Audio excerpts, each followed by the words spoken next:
This man had just discovered a miniature model of the town he lived in. He was fascinated by its intricate details. When he saw the ignition key, Jason activated the mechanisms of the miniature town. Immediately, lights illuminated every corner, and he sprayed water over it to clean the dust. Suddenly, it began raining outside, and he realized that everything he did in the miniature town was happening in reality. Jason's wife, Trina Grand, had been the mayor of this town called Littleton, but she tragically died in a car accident. Due to her remarkable contributions, such as turning it into a vibrant tourist hub, Trina had earned a positive reputation in the community. After her death, John Conley automatically assumed the role of mayor, but he did not share Trina's vision. Within a year, Littleton had deteriorated significantly. Garbage piled up in the streets, most shops were closed, and some residents had moved to other cities. The following morning, Jason had breakfast at a restaurant and spoke with the waitress, Anna. He overheard two men talking about yesterday's rain, finding it strange because it had been brief and only affected a small area of the town. He also heard Anna telling her son Emilio that they would repaint the restaurant the next day.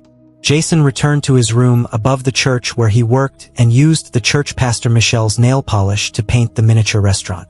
The next morning, the townspeople woke to see the restaurant's new color. No one knew who had done it, which initially upset Anna, but she eventually accepted it because the new color brought joy and happiness to the town. Jason felt proud of this act. Later, as Jason left the church, he noticed an election poster for the new mayor, Conley, and immediately removed it. He then saw an elderly woman stumble into a pothole in the street, so he rushed to help her. The old man beside her told Jason that they had requested the mayor for a long time to fix the pothole, but Conley had ignored them. Jason decided to take the suggestion box to his room to address the town's problems himself. He reviewed all the suggestions and repaired many things in the miniature town. Whenever he fixed a pothole or a fallen tree in the model, it was immediately repaired in reality. Jason continued to clean the streets, remove snow, and even place a chicken bone in front of a hungry dog. The townspeople responded positively to these sudden improvements. Jason felt proud and happy with the results. Later, inside a store, the shopkeeper spoke with a woman about a tree that had been removed, expressing gratitude to whoever had done it.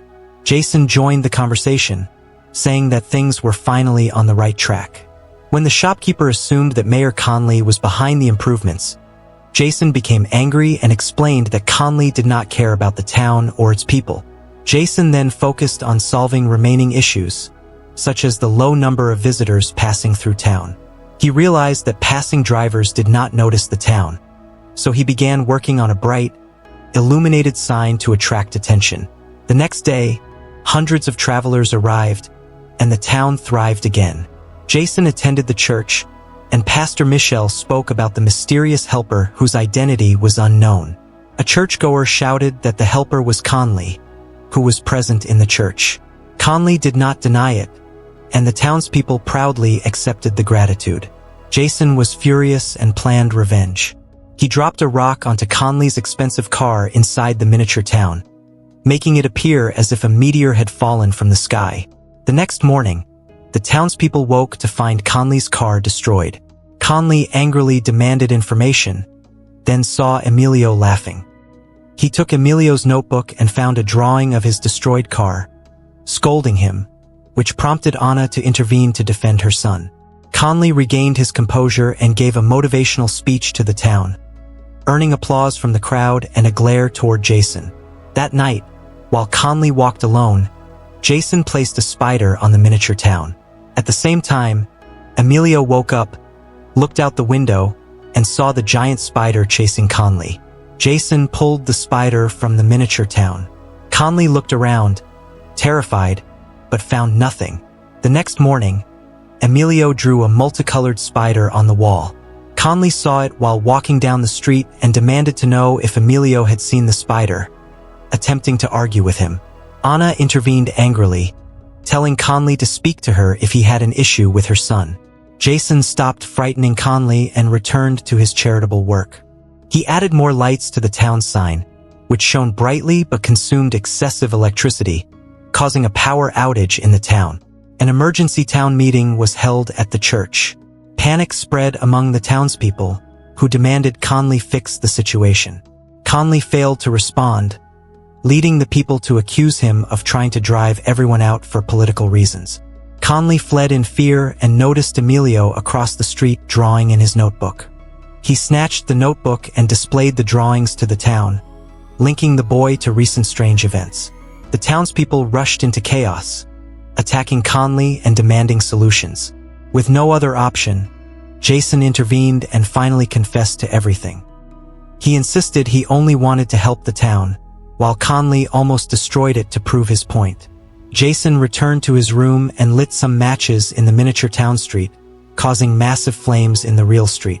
Conley, accompanied by a police officer, stormed the church and finally saw the miniature town. Conley began to think of evil plans to control the town entirely using the power of the miniature. He ordered the officer to seize the miniature from Jason's room, leading to a struggle between Jason and the officer. Their fight caused the miniature town to fall from the table, triggering an earthquake outside. The next day, Jason, along with Michelle, Anna, and Emilio, walked down the street. Jason said the miniature town was now destroyed, so he had no means to rebuild it. When Anna asked how they could afford to repair all the damage, Jason replied that they had all the resources they needed. As they passed a massive replica of Jason's wedding ring, he believed it would bring them the funds necessary to rebuild the town once again.